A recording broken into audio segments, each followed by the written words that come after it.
Good morning everybody. നമ്മൾ 2 ക്ലാസ്സുകൾ കഴിഞ്ഞു. 3ാമത്തെ ക്ലാസ്സിലേക്ക് കിടക്കുകയാണ്. കേരള സർവീസ് റൂള് സംബന്ധിച്ച ഭാഗങ്ങൾ നമ്മൾ ഏകദേശം ഒരു ധാരണയാണ്. ആദ്യം പറഞ്ഞു കഴിഞ്ഞ ക്ലാസ് ഞാനൊന്ന് ജസ്റ്റ് ഒന്ന് ആവർത്തിക്കുകയാണ്, ഒന്ന് സ്പീഡിൽ. അതിനുള്ളൊരു കാരണം, കഴിഞ്ഞ ക്ലാസ് നമുക്ക് 2 പ്രാവശ്യമായിട്ട് എടുക്കേണ്ടി വന്നു. ഗൂഗിൾ മീറ്റിൽ കൂടുതൽ അപ്ലിക്കൻസ് ഉള്ളതുകൊണ്ട്, കൂടുതൽ പേര് പറ്റാത്തതുകൊണ്ട് രാവിലെയും വൈകുന്നേരമായിട്ട് 2 ക്ലാസ്. 2ാമത്തെ ക്ലാസ്സിൽ ചില സാങ്കേതിക പ്രശ്നങ്ങൾ കൊണ്ട് ഞങ്ങൾക്ക് നിങ്ങളിൽ നിന്നുള്ള പ്രതികരണം അറിയാൻ കഴിഞ്ഞു. സൗണ്ട് ക്ലിയർ അല്ലാന്നും ചില അവ്യക്തതകളുണ്ടെന്നെല്ലാം പറഞ്ഞു. അത് അതിൻ്റെ ഇടയ്ക്കൊരു ബ്രേക്ക് വന്നതിൻ്റെ ഭാഗമായിട്ട് സംഭവിച്ചതാണ്. ഏതായാലും അതെല്ലാം മാറ്റിക്കൊണ്ട് കുറച്ചുകൂടെ അഡ്വാൻസ്ഡ് ആയിട്ടുള്ള രീതിയിലാണ് ഇന്ന് ക്ലാസ് തുടങ്ങുന്നത്. മറ്റ് തടസ്സങ്ങളൊന്നും ഉണ്ടാകില്ല എന്ന് വിചാരിക്കാം. ഈ ക്ലാസ്സിനെ സംബന്ധിച്ച അഭിപ്രായങ്ങൾ, നിങ്ങൾക്കുള്ള അഭിപ്രായങ്ങൾ മെയിലിലൂടെയോ അല്ലെങ്കിൽ വാട്സപ്പിലൂടെയോ തന്നു കഴിഞ്ഞാൽ സംശയങ്ങൾക്ക് നിവാരണം വരുത്തുകയും ചെയ്യാം. KSR, കേരളത്തിലെ ജീവനക്കാരുടെ സേവനത്തിനോടനുബന്ധിച്ച നിയമങ്ങൾ. സർവീസ് റൂളിൽ എന്ത് എന്നുള്ളത് ഒരു മാല പോലെ ഇങ്ങനെ പറഞ്ഞു വരാം. നമ്മൾ കഴിഞ്ഞത് കേട്ടത് നിങ്ങളെല്ലാം മനസ്സിലാക്കിയത് ഒന്നും കൂടെ ഒന്ന് ആവർത്തിക്കുകയാണ്. ശ്രദ്ധിക്കുക, എല്ലാവരും ഒരു നോട്ട്ബുക്കും പേനയും കരുതിക്കൊണ്ട് ഇരിക്കുക. ഒന്ന് സ്പീഡിൽ ആവർത്തിച്ചിട്ട് പുതിയ ക്ലാസ്സിലേക്ക് കടക്കാം. നമ്മൾ 14 നിയമങ്ങളെ സംബന്ധിച്ചാണ് പഠിച്ചത്. 14 നിയമങ്ങൾക്ക് മുമ്പ് KSR എന്ത് എന്നുള്ളതിനെ പറ്റി പറഞ്ഞു. Kerala service rule 2 വോളിയമാണുള്ളത്, 3 പാർട്ടാണുള്ളത്. ആദ്യത്തെ വോളിയത്തിൽ പാർട്ട് 1 ആൻഡ് പാർട്ട് 2, 2ാമത്തെ വോളിയത്തിൽ പാർട്ട് 3. KSRന്റെ അടിസ്ഥാനം പറഞ്ഞു.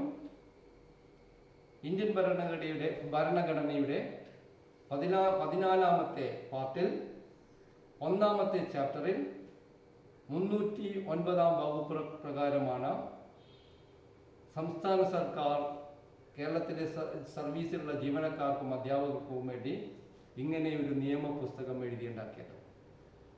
അതിന് പ്രാബല്യം, KSRന്റെ പ്രാബല്യം 2 വോളിയങ്ങൾ ഞാൻ പറഞ്ഞു. KSRന്റെ വോളിയം 1, പാർട്ട് 1 ആൻഡ് 2. വോളിയം 1ലുള്ള 1ഉം 2ഉം ഭാഗങ്ങൾ നിലവിൽ വരുന്നത് 1959 1959 നവംബർ 1 മുതലാണ്.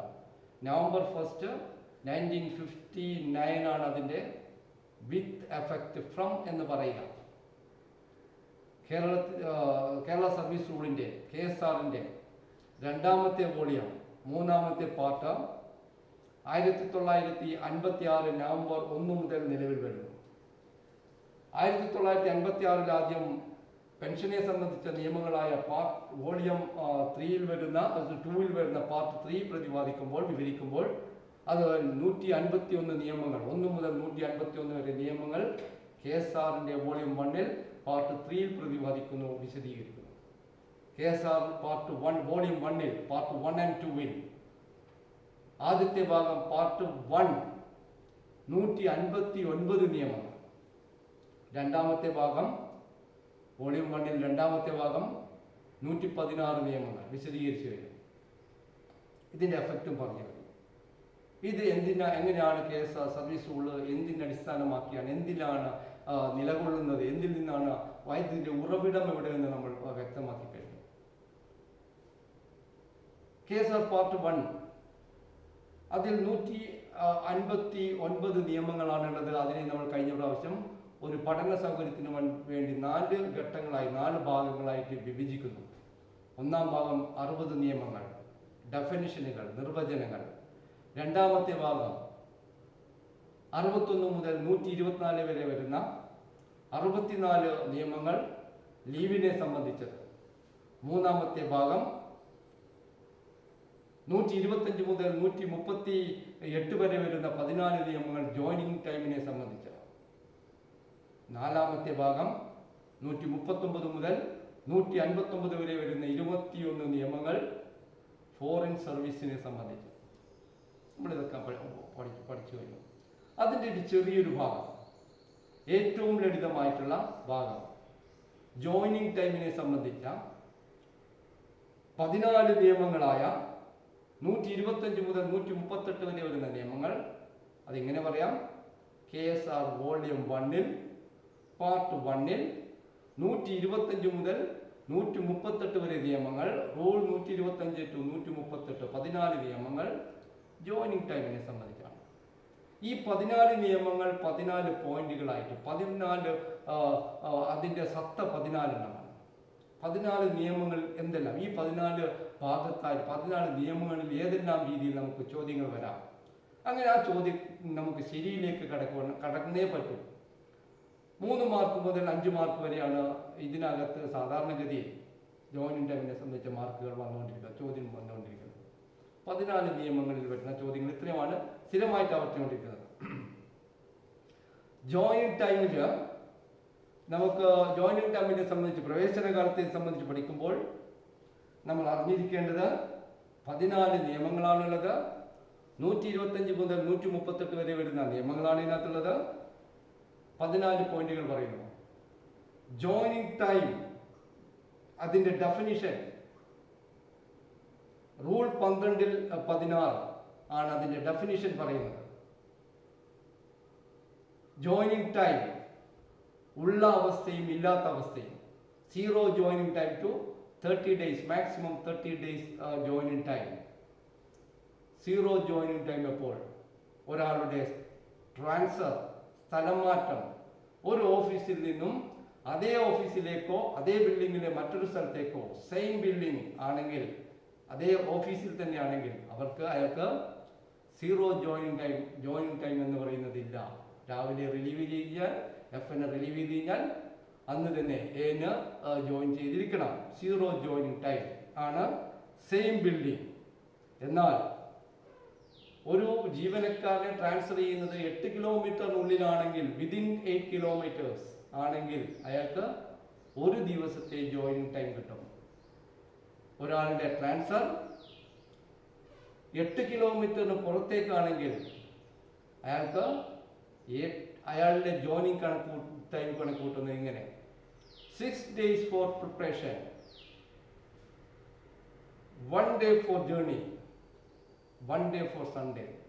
അങ്ങനെ 8 കിലോമീറ്ററിന് പുറത്തേക്കുള്ള ഒരാളുടെ ട്രാൻസ്ഫറിന് 8 ദിവസം ഏകദേശം കിട്ടും.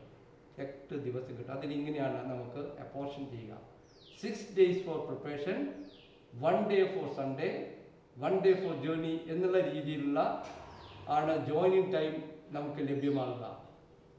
ജോയിനിങ് ടൈമിൽ നമുക്ക് ലഭ്യമാകുന്നത് ഈ തരത്തിലാണെങ്കിൽ, ഈ രീതിയിൽ തന്നെയാണ് ജോയിനിങ് ടൈം നമ്മൾ അവൈൽ ചെയ്യേണ്ടത്. ജോയിനിങ് ടൈമിൻ്റെ ആദ്യ ഭാഗത്തിൽ നമുക്ക് കാണേണ്ടത്, ജോയിനിങ് ടൈമിൽ ഉള്ള പ്രവേശനകാലം എന്ന് പറയുന്നത്, പ്രിപ്പറേഷൻ ടൈം എന്ന് പറയുന്നത് 6 days ആണ്. 1 day ജേർണി പറഞ്ഞു. ജേർണി ടൈം മാറിക്കൊണ്ടിരിക്കും. അത് ദൂരത്തിൻ്റെ അടിസ്ഥാനത്തിൽ, ഉപയോഗിക്കുന്ന വാഹനത്തിൻ്റെ അടിസ്ഥാനത്തിലാണ് ജോയിനിങ് ടൈമിലെ ജേർണി ടൈം നമ്മൾ കണക്ക് കൂട്ടുക. അതിങ്ങനെയാണ്: ട്രെയിനിലാണ് നമ്മളുടെ യാത്രയെങ്കിൽ 500 കിലോമീറ്റർ വരെ ഒരു ദിവസം, അതിൻ്റെ ഫ്രാക്ഷൻ 525 കിലോമീറ്റർ വരെയാണെങ്കിൽ 500 + 500 ഒരു ദിവസം, അതിൻ്റെ ഫ്രാക്ഷൻ അടുത്തൊരു ദിവസം കിട്ടും. അങ്ങനെ 2 ദിവസം കിട്ടും.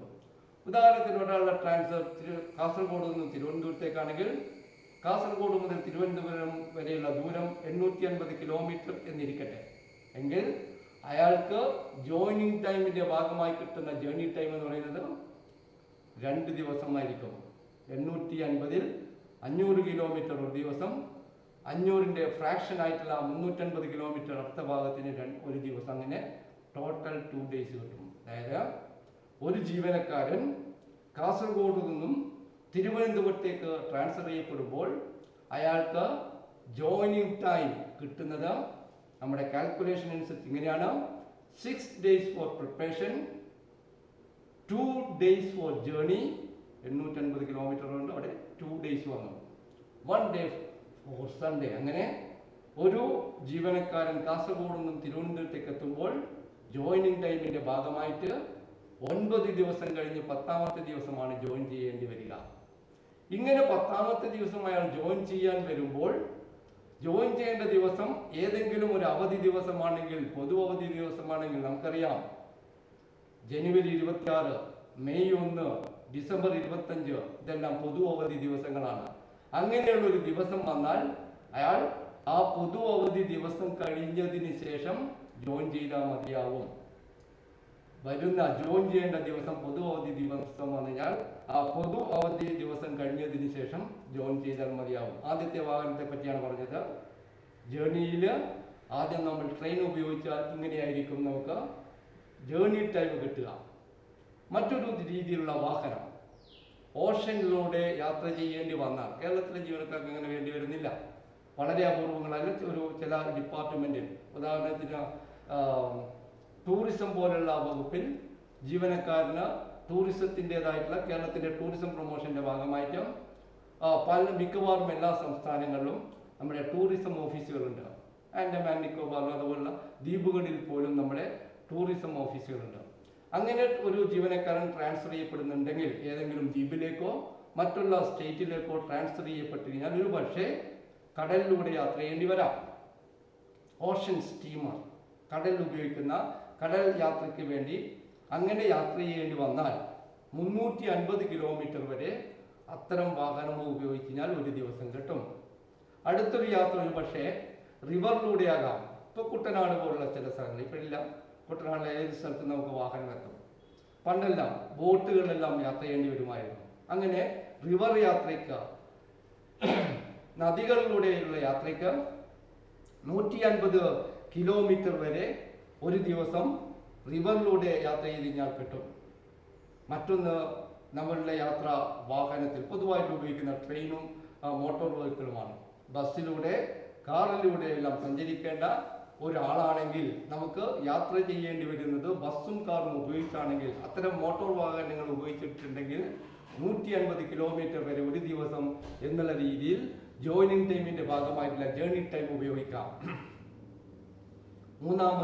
നാലാമതൊരു തരം യാത്ര ഒന്നെങ്കിൽ നടന്നു പോകാം, നടന്നു പോകേണ്ട ബുള്ളറ്റ് കാർട്ട് പോലുള്ള മൃഗങ്ങളെ ഉപയോഗിച്ചുള്ള വാഹനങ്ങളിൽ യാത്ര ചെയ്ത് എത്തേണ്ട ചില ഓഫീസുകൾ നമ്മളുടെ ഭാഗത്ത്, നമ്മുടെ ഓഫീസ് സമുച്ചയ സ്ഥലങ്ങളുണ്ട്. ഇടുക്കി പോലുള്ള, വയനാട് പോലുള്ള, കാസർഗോഡ് പോലുള്ള, പത്തനംതിട്ട പോലുള്ള ഹില്ലി ട്രാക്ട് ആയിട്ടുള്ള ചില സ്ഥലങ്ങളിൽ നമുക്ക് ഉള്ളിലായിട്ട് ഇന്റേണൽ പോസ്റ്റുകൾ, അതായത് excise post, police head post, അതുപോലെ തന്നെ പ്രാഥമിക ആരോഗ്യ കേന്ദ്രങ്ങൾ, ചില സ്കൂളുകളെല്ലാം ഉൾക്കാടുകളിൽ ഉള്ള സ്ഥലങ്ങളുണ്ട്, ഉൾമലകളിലെല്ലാം ഉള്ളതുണ്ട്. നടന്നു പോകാനേ കഴിയുള്ളൂ. മിക്കവാറും എല്ലാ വാഹനങ്ങൾ എത്തുന്ന സ്ഥലങ്ങളായിട്ടുണ്ടെങ്കിലും അങ്ങനെ നടന്നു പോകേണ്ടി വരുന്ന ഒരു സാഹചര്യത്തിൽ വാഹനം മറ്റു വാഹനങ്ങൾ ഉപയോഗിച്ചിട്ട് നടന്നു പോകേണ്ടി വരുന്നെങ്കിൽ 25 കിലോമീറ്റർ വരെ ഒരു ദിവസം എന്നുള്ള രീതിയിൽ അങ്ങനെയുള്ള യാത്രാ സൗകര്യം ഉപയോഗിക്കാം, ജേർണിക്ക്. മറ്റൊന്ന് എയർക്രാഫ്റ്റ് ഉപയോഗിച്ചുള്ള യാത്ര. എയർക്രാഫ്റ്റ് 1 ഡേ, മാക്സിമം 1 ഡേ, ഒരു ദിവസം കൊണ്ട് യാത്ര ചെയ്തെത്താവുന്ന ദൂരമേ നമുക്ക് മറ്റുള്ള എല്ലാ സ്ഥലങ്ങളുമായിട്ടുള്ളൂ. അതുകൊണ്ട് ഒരു ദിവസം എയർക്രാഫ്റ്റ് ഉപയോഗിക്കാം. ഇങ്ങനെയാണ്, ഈ രീതിയിലാണ് നമുക്ക് വാഹനങ്ങളിലൂടെയുള്ള ജേർണി ടൈമിന്റെ ഭാഗമായിട്ട് ദിവസങ്ങൾ കണക്കിലേക്ക് വരിക. സ്ഥിരമായിട്ട് ജോയിൻ ടൈമിൽ വരുന്ന ഒരു 2 ചോദ്യങ്ങളാണ്. ജോയിനിങ് ടൈം എവിടെ തുടങ്ങി എവിടെ അവസാനിക്കുന്നു? ജോയിനിങ് ഡിസ്റ്റൻസ് എവിടെ തുടങ്ങി എവിടെ അവസാനിക്കുന്നു? Joining time from office to office. Joining distance from house to house. House to house distance, time to time office എന്നുള്ള രീതിയിൽ കാണാം. അടുപ്പിച്ചടുപ്പിച്ചുള്ള ചോദ്യങ്ങളായിരിക്കും. നമ്മൾ കൺഫ്യൂസ് ചെയ്യിക്കുന്നു. ചോദ്യത്തിന് ഉത്തരം തെറ്റിപ്പോകരുത്. അത് കൃത്യമായിട്ട് നമ്മുടെ മനസ്സിൽ കാണേണ്ടതുണ്ട്. ജോയിനിങ് ടൈമിൻ്റെ ഭാഗമായിട്ട് ഒരു ജീവനക്കാരൻ ലീവിലിരിക്കെ റിലീവ് ചെയ്ത് കഴിഞ്ഞാൽ, ട്രാൻസ്ഫർ ചെയ്യപ്പെട്ട് കഴിഞ്ഞാൽ അയാൾ എങ്ങനെ ജോയിൻ ചെയ്യണം? 2 തരത്തിലുള്ള ജോയിനിങ് ആണ് അവിടെ ശ്രദ്ധിക്കേണ്ടത്. ഒന്ന്, ഏൺ ലീവിലിരിക്കെ ഒരാളെ ട്രാൻസ്ഫർ ചെയ്ത് കഴിഞ്ഞാൽ അയാൾ ഏൺ ലീവ് എന്ന് പറയുന്ന ലീവിലേക്ക് ട്രാൻസ്ഫർ ചെയ്ത് കഴിഞ്ഞാൽ അയാളെ എപ്പോൾ ജോയിൻ ചെയ്യണം? ശ്രദ്ധിക്കേണ്ടത് ഇതാണ്. ഒരു ജീവനക്കാരൻ ഏൺ ലീവിലാണ്, ആർജിത അവധിയിലിരിക്കെയാണ് ട്രാൻസ്ഫർ ചെയ്യപ്പെടുന്നതെങ്കിൽ അയാൾ ജോയിൻ ചെയ്യേണ്ടത് അയാൾക്ക് അനുവദിച്ച സാങ്ഷൻ ചെയ്ത ഏൺ ലീവ് കഴിഞ്ഞതിന് ശേഷം അഡ്മിസിബിൾ ആയിട്ടുള്ള ജോയിനിങ് ടൈം എടുത്തിട്ട് ജോലിയിൽ പ്രവേശിക്കണം. ഉദാഹരണത്തിന് 1/1/20 മുതൽ 31/1/20 വരെ ഒരാൾ ഏൺ ലീവിനാണ്, സാങ്ഷൻ ചെയ്ത് കഴിഞ്ഞു. ഈ സാങ്ഷൻ ചെയ്ത ലീവിനിടയ്ക്ക് ഇയാൾ ട്രാൻസ്ഫർ ചെയ്യപ്പെടുന്നു, ഏൺ ലീവിലിരിക്കെ ട്രാൻസ്ഫർ ചെയ്യപ്പെടുന്നു.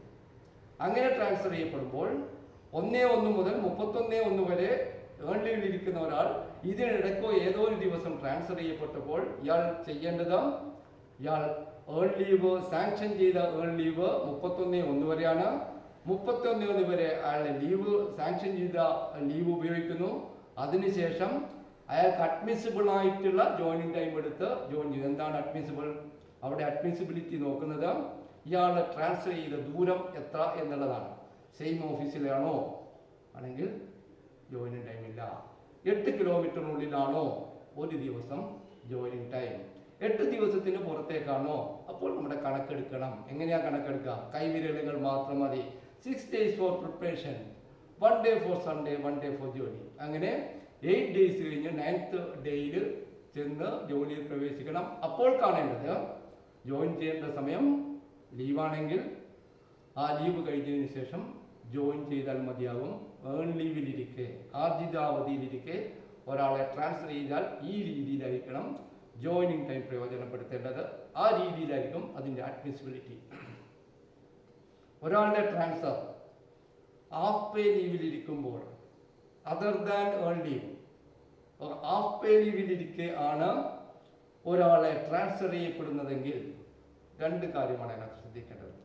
ഒരു ജീവനക്കാരൻ ട്രാൻസ്ഫർ ചെയ്യപ്പെടുന്നത് അയാൾ അറിയിക്കാം, അറിയാതിരിക്കാം. അറിഞ്ഞുകൊണ്ട് ആണെങ്കിൽ ഒരു തരത്തിലുള്ള ജോയിനിങ് ടൈമും, അറിയാതെ ആണെങ്കിൽ മറ്റൊരു തരത്തിലുള്ള ജോയിനിങ് ടൈമും. ഒരു കാര്യം കൂടെ ആ ഏൺ ലീവിൻ്റെ കാര്യത്തിൽ പറയാം. 31 ദിവസം ഏൺ ലീവ് എന്ന് പറഞ്ഞു. 30 ദിവസം കഴിഞ്ഞിട്ട് ആ ജോയിനിങ് ടൈം, അഡ്മിസിബിൾ ആയിട്ടുള്ള ജോയിനിങ് ടൈം എടുത്തുകൊണ്ട് ജോയിൻ ചെയ്യാൻ പറഞ്ഞു. എങ്കിലും നമുക്ക് ട്രാൻസ്ഫർ ചെയ്യപ്പെട്ടത് അറിഞ്ഞു കഴിഞ്ഞാൽ വേണമെങ്കിൽ നമുക്ക് സാങ്ഷൻ ആക്കപ്പെട്ട ഏൺ ലീവ് അവിടെ വെച്ച് ഇടയ്ക്ക് വെച്ച് അവസാനിപ്പിച്ചിട്ട് ജോയിൻ ചെയ്യാം. ജോയിൻ ടൈം എടുത്തിട്ട് ജോയിൻ ചെയ്യുന്നതിന് വിരോധമില്ല. കാരണം ഏൺ ലീവ് പൊതുവിൽ നമ്മളങ്ങനെ വേണ്ടാതെ ഉപയോഗിക്കില്ല. കാരണം പല പ്രയോജനങ്ങളുള്ള വളരെ രീതിയിൽ ജീവനക്കാരന് ഗുണകരമായിട്ടുള്ളൊരു ലീവാണ് ഏൺ ലീവ്. അതിൻ്റെ കാര്യത്തെ പറ്റി നമുക്ക് ലീവ് പോർഷനിൽ വിശദീകരിക്കാം. അങ്ങനെ ബ്രേക്ക് ചെയ്ത് വേണമെങ്കിൽ നമുക്ക് സാങ്ഷൻ ആക്കപ്പെട്ട ലീവ് വേണ്ട, ബാക്കി വേണ്ട ഒഴിവാക്കിക്കൊണ്ട് വേണമെങ്കിൽ നമുക്ക് ഏൺ ലീവിൻ്റെ കാര്യത്തിൽ സാങ്ഷൻ ആക്കിയ ലീവ് ഒഴിവാക്കിക്കൊണ്ട് ജോയിൻ ടൈം എടുത്തിട്ട് ജോയിൻ ചെയ്യാം. ഹാഫ് പേ ലീവിൻ്റെ കാര്യത്തിലേക്ക് വരാം. ഒരു ജീവനക്കാരൻ ഹാഫ് പേ ലീവ് സാങ്ഷൻ ചെയ്തു. സാങ്ഷൻ ചെയ്ത ഹാഫ് പേ ലീവിൻ്റെ ഇടയ്ക്ക് ഇതുപോലെ 1/1 മുതൽ 31/1 വരെ ഹാഫ് പേ ലീവിലാണ്. ഈ സാങ്ഷൻ ചെയ്ത ഹാഫ് പേ ലീവിൻ്റെ ഇടയ്ക്ക് വെച്ച് ഇയാളെ ട്രാൻസ്ഫർ ചെയ്യുന്നു. ഇയാളെ ഇൻറ്റിമേറ്റ് ചെയ്യണം. ഒരാളെ ട്രാൻസ്ഫർ ചെയ്ത് കഴിഞ്ഞാൽ ഇൻറ്റിമേഷൻ കൊടുക്കണമെന്നാണ് സാധാരണ ഒരു രീതി. കൊടുക്കാതിരിക്കാം, ചിലപ്പോൾ മറന്നു പോകാം, അറിവിലേക്ക് പോകാതിരിക്കാം. പല രീതിയിൽ നമുക്ക് ഇൻറ്റിമേഷൻ തരാം. ഇപ്പോഴുള്ള രീതി എന്ന് വെച്ചാൽ ഏറ്റവും എളുപ്പമായ മാർഗമാണ്. എല്ലാവർക്കും ഇമെയിൽ ഉള്ളതാണ്. അവരുടെ മെയിലിലേക്ക് ട്രാൻസ്ഫറിൻ്റെ വിവരം മെയിലിലേക്ക് കൊടുത്തു കഴിഞ്ഞാൽ നമുക്കിപ്പോൾ അറിയാം, നമ്മളൊരു ഓഫീസിൽ വന്ന എല്ലാവരും അവരുടേതായുള്ള പേഴ്സണൽ ഡീറ്റെയിൽസ്, ഇത്തരം ഡീറ്റെയിൽസ് കൊടുത്തുകൊണ്ട് എല്ലാവർക്കും ജോലിയിൽ തുടരാൻ കഴിയുള്ളൂ. അതുകൊണ്ട് തന്നെ എല്ലാവരുടെയും ഇമെയിൽ അഡ്രസ്സ് ഓരോ ഓഫീസിലും ഉണ്ട്. മാത്രമല്ല ലീവ് കൊടുക്കുന്ന അവസരത്തിൽ ലീവ് ആപ്ലിക്കേഷൻ ഫോമിൽ നമ്മൾ അഡ്രസ്സും ഇമെയിൽ, സാധാരണ ലെറ്റർ അഡ്രസ്സും അതുപോലെ തന്നെ കമ്മ്യൂണിക്കേഷൻ അഡ്രസ്സും അതുപോലെ തന്നെ കമ്മ്യൂണിക്കേഷൻ്റെ ഭാഗമായിട്ടുള്ള ഇമെയിൽ അഡ്രസ്സും നമ്മൾ കൊടുക്കേണ്ടതുണ്ട്. അങ്ങനെ ഒരാൾ ട്രാൻസ്ഫർ ചെയ്യപ്പെട്ട് കഴിഞ്ഞാൽ ലീവ് ആപ്ലിക്കേഷൻ വെച്ചിട്ട് അയാളുടെ ഇമെയിൽ അഡ്രസ്സിലേക്ക് നിങ്ങൾ ട്രാൻസ്ഫർ ചെയ്യപ്പെട്ടിട്ടുണ്ട് എന്നുള്ള വിവരം കൊടുത്തു കഴിഞ്ഞാൽ അത് ഇൻറ്റിമേഷനായി. ഇനി ചിലപ്പോൾ ഇൻറ്റിമേഷൻ കൊടുക്കാതെ മറന്നു പോകാം, തെറ്റിപ്പോകാം, വിട്ടുപോകാം.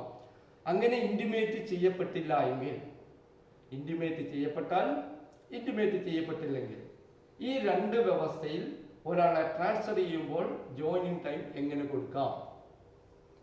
സഫിഷ്യന്റ് ഇൻറ്റിമേഷൻ ഉണ്ടെങ്കിൽ, സഫിഷ്യന്റ് ഇൻറ്റിമേഷൻ എന്ന് പറഞ്ഞാൽ ഇതാണ്: ഒന്നെങ്കിൽ ഫോണിലൂടെ അറിയിക്കാം, മെയിലിലൂടെ അറിയിക്കാം, അല്ലെങ്കിൽ രജിസ്റ്റേർഡ് പോസ്റ്റിൽ അറിയിക്കാം, സ്പെഷ്യൽ മെസ്സഞ്ചറിലൂടെ അറിയിക്കാം. ഇങ്ങനെ ഒരു സഫിഷ്യന്റ് ഇൻറ്റിമേഷനിലൂടെ നിങ്ങളുടെ ട്രാൻസ്ഫർ വിവരം, നമ്മളുടെ ട്രാൻസ്ഫർ വിവരം അറിഞ്ഞിട്ടുണ്ട് എങ്കിൽ, നമ്മളുടെ അറിവ്, സഫിഷ്യന്റ് നോട്ടീസ് ഉണ്ടെങ്കിൽ, ആ സഫിഷ്യന്റ് നോട്ടീസിന്റെ ഭാഗമായിട്ട് നമ്മുടെ ട്രാൻസ്ഫർ അറിഞ്ഞിട്ടുണ്ടെങ്കിൽ നമ്മുടെ ജോയിനിങ് ടൈം, ഈ സഫിഷ്യന്റ് നോട്ടീസ് ലീവ് എത്ര ദിവസം വരെയാണോ ലീവ്, അതിന്റെ എക്സ്പയറി കഴിഞ്ഞ ഉടൻ ജോയിൻ ചെയ്യണം. ശ്രദ്ധിക്കേണ്ടത്, ഒരാളുടെ ലീവ് 1/1 മുതൽ 31/1 വരെയാണ്. അല്ലാത്തൊരു ലീവാണ് അയാൾ എടുത്തിരിക്കുന്നത്. ഇയാളെ അറിയിച്ചു കഴിഞ്ഞാൽ, ഇയാൾക്ക് അറിഞ്ഞു എന്ന് നമ്മൾ ബോധ്യപ്പെട്ട് കഴിഞ്ഞു, ട്രാൻസ്ഫർ ഓർഡർ അയാളുടെ മെയിലിലൂടെ കൊടുത്തു കഴിഞ്ഞാൽ അയാൾ അറിഞ്ഞു എന്ന്, അയാൾ മെയിൽ തുറക്കാതെയൊക്കെ ചെയ്യുന്നത് അയാളുടെ വ്യക്തിപരമായ കാര്യം. എന്നാൽ നമ്മൾ ചെയ്യേണ്ടത്, ഇയാളുടെ ട്രാൻസ്ഫർ അറിയിച്ചു കഴിഞ്ഞു, മെയിൽ കൊടുത്തു കഴിഞ്ഞാൽ ട്രാൻസ്ഫർ അറിയിക്കുന്നു എന്ന് തന്നെയാണ് എൻ്റെ അടിസ്ഥാനം. അങ്ങനെ അറിയിക്കപ്പെട്ടു കഴിഞ്ഞാൽ ഇയാളുടെ ലീവിൻ്റെ, സാങ്ഷൻ ചെയ്ത ലീവിൻ്റെ എക്സ്പയറി കഴിഞ്ഞ അടുത്ത ദിവസം ജോയിൻ ചെയ്യണം. ഇൻറ്റിമേറ്റ് ചെയ്ത് കഴിഞ്ഞാൽ ലീവ് സാങ്ഷൻ ചെയ്ത് കഴിഞ്ഞ ലീവിൻ്റെ അടുത്ത ദിവസം, ലീവ് സാങ്ഷൻ ചെയ്ത ദിവസം കഴിഞ്ഞ അടുത്ത ദിവസം അയാൾ ജോയിൻ ചെയ്യണം. 1/1 മുതൽ 31 മുതലാണ് അപ്പ ലീവ്. ഇയാൾ ഇൻറ്റിമേറ്റ് ചെയ്തു കഴിഞ്ഞു. അയാളുടെ ജോയിനിങ് ടൈം എന്ന് പറയുന്നത് അവിടെ കൊണ്ട് അറിയിക്കുന്നതോടെ അവസാനിക്കുകയാണ്. അയാൾക്ക് ജോയിനിങ് ടൈമില്ല. 31 ദിവസത്തെ അയാളുടെ ലീവിന് ശേഷം അടുത്ത ദിവസം അയാൾ ജോയിനിങ് ടൈം എന്ന് പറയുന്ന പോർഷൻ ഇല്ലാണ്ട് ജോയിൻ ചെയ്യേണ്ടി വരും, ഇൻറ്റിമേറ്റ് ചെയ്താൽ, സഫിഷ്യന്റ് ഇൻറ്റിമേഷൻ വന്നാൽ. എന്നാൽ സഫിഷ്യന്റ് ഇൻറ്റിമേഷൻ ഇല്ല എങ്കിൽ, അറിയിക്കുന്നില്ല എങ്കിൽ, സ്വാഭാവികമായിട്ടും എന്താ സംഭവിക്കുക? ഇയാളുടെ ലീവ് കഴിഞ്ഞു, ഓഫീസിലേക്ക് വരുന്നു, അപ്പോഴാണ് അറിയുന്നത് ട്രാൻസ്ഫർ ചെയ്യപ്പെടുന്നത്. അയാൾക്ക് ട്രാൻസ്ഫറിൻ്റെ ഉത്തരവ് മേടിച്ചിട്ട് അഡ്മിസിബിൾ ആയിട്ടുള്ള ജോയിനിങ് ടൈം എടുത്തിട്ട് ജോയിൻ ചെയ്യാം. ജോയിനിങ് ടൈമിൻ്റെ ഇടയ്ക്ക് ട്രാൻസ്ഫർ ചെയ്യപ്പെട്ട് സഫിഷ്യന്റ് ഇൻറ്റിമേഷൻ ഇല്ല എങ്കിൽ, അയാളുടെ സാങ്ഷൻ ചെയ്ത ലീവിന് ശേഷം ഓഫീസിൽ വന്നിട്ട് ട്രാൻസ്ഫർ ഓർഡർ കൈപ്പറ്റിക്കൊണ്ട് ജോയിനിങ് ടൈം, അഡ്മിസിബിൾ ആയിട്ടുള്ള ജോയിനിങ് ടൈം എടുത്ത് അയാൾക്ക് ജോയിൻ ചെയ്യാം. അപ്പോൾ അഡ്മിസിബിലിറ്റി നോക്കേണ്ടത് എങ്ങനെയാ? 8 കിലോമീറ്ററിന് ചുവടെ അതേ ഓഫീസ്, 8 കിലോമീറ്ററിന് ചുവടെ 8 കിലോമീറ്ററിന് പുറത്ത് എന്നുള്ള രീതിയിൽ കിട്ടാവുന്ന ജോയിനിങ് ടൈം എങ്ങനെയാണോ അതനുസരിച്ച് 0, 1 day, 8 days എന്നുള്ള രീതിയിലുള്ള ജോയിനിങ് ടൈം എടുത്തിട്ട് അയാൾക്ക് ജോയിൻ ചെയ്യാൻ കഴിയണം. ഞാൻ പറഞ്ഞു, ജോയിനിങ് ടൈമിൽ 0 മുതൽ 30 വരെയാണെന്നുള്ളത്. മാക്സിമം സ്ഥിരമായിട്ട് വന്നൊരു ചോദ്യങ്ങളൊന്നാണ്, മാക്സിമം ജോയിനിങ് ടൈം എത്ര? മാക്സിമത്തിൻ്റെ പ്രയോഗം ഇനിയും പല ഭാഗങ്ങളിലും വരുന്നുണ്ട്. മാക്സിമം എത്ര ആയിരുന്നില്ല, മിനിമം എത്ര ആയിരുന്നില്ല. ഇവിടെ മാക്സിമം ഒരാൾക്ക് ലഭിക്കാവുന്ന മാക്സിമം ജോയിനിങ് ടൈം 30 days ആണ്. 30 ദിവസം വരെ ജോയിനിങ് ടൈം ലഭിക്കാം. ഈ 30 ദിവസത്തിൻ്റെ പ്രശ്നം എല്ലാവരെയും ബാധിക്കുന്നതല്ല. 30 ദിവസം എന്ന് പറയുന്നത് ചില പ്രത്യേക വിഭാഗം ജീവനക്കാർക്ക് വേണ്ടി മാത്രമാണ് ഈ 30 ദിവസം കരുതി വെച്ചിരിക്കുന്നത്. ആ വിഭാഗം ആരല്ല? നമുക്കറിയാം, മെഡിക്കൽ കോളേജ് പോലുള്ള, അതുപോലെ തന്നെ താലൂക്ക് ഹോസ്പിറ്റൽ പോലുള്ള ഹോസ്പിറ്റലുകളിലെ സ്റ്റോർ കീപ്പർമാരുണ്ട്. ലക്ഷക്കണക്കിന് രൂപയുടെ, കോടിക്കണക്കിന് രൂപയുടെ മരുന്ന്, 10,000-കണക്കിന് തരത്തിലുള്ള മരുന്നുകൾ, ഇതിൻ്റെയൊക്കെ സ്റ്റോക്ക് അസൈൻ ചെയ്ത്, സ്റ്റോക്ക് നിജപ്പെടുത്തി, ഇയാൾക്ക് പകരം ആര് വരുന്നു അയാൾക്ക് കൈമാറ്റുവാൻ ഒരുപാട് ദിവസങ്ങൾ എടുത്തേക്കാം, ഒരു വിഭാഗം. മറ്റൊന്ന്, നമ്മുടെ ടിമ്പർ ഡിപ്പോകൾ, മര വ്യാപാരവുമായിട്ട് ഗവൺമെൻറ് ടിമ്പർ ഡിപ്പോകളുണ്ട്. അവിടെയുള്ള ജീവനക്കാർക്ക് ഇതുപോലെ തന്നെയാണ്. കോടിക്കണക്കിന് വിലപിടിപ്പുള്ള മരങ്ങളുടെ കസ്റ്റോഡിയനെ ട്രാൻസ്ഫർ ചെയ്യപ്പെട്ട് കഴിഞ്ഞാൽ ഇയാളിൽ ഉത്തരവാദപ്പെട്ട് കിടക്കുന്ന സ്റ്റോക്ക് മുഴുവൻ ഇയാൾക്ക് പകരം വന്ന പകരക്കാരന് കൈമാറ്റം ചെയ്യേണ്ടതുണ്ട്. നിങ്ങൾക്കൊക്കെ ഒരുപക്ഷെ അറിയാവുന്നൊരു കാര്യമാണ്, ഒരു ട്രാൻസ്ഫർ ഓർഡറിൻ്റെ ഭാഗമായിട്ട് നമ്മൾ ചാർജ് ഹാൻഡ് ഓവർ ചെയ്യേണ്ടതുണ്ട്. സാധാരണഗതിയിൽ ഫയലുകളൊക്കെയാണ് ഫയലുകളായിരിക്കും മിക്കവാറും ക്ലാർക്കന്മാർക്കും മറ്റുള്ളവർക്ക് ചാർജ് ഹാൻഡ് ഓവർ ചെയ്യുക. എന്നാൽ ചില പ്രത്യേക സെക്ഷനിൽ വാല്യൂബിൾസ് ഉണ്ടാകാം. ഫയലുകൾക്ക് പുറമെ മറ്റു പല ഉപകരണങ്ങളുടെയും കസ്റ്റോഡിയനാകാം.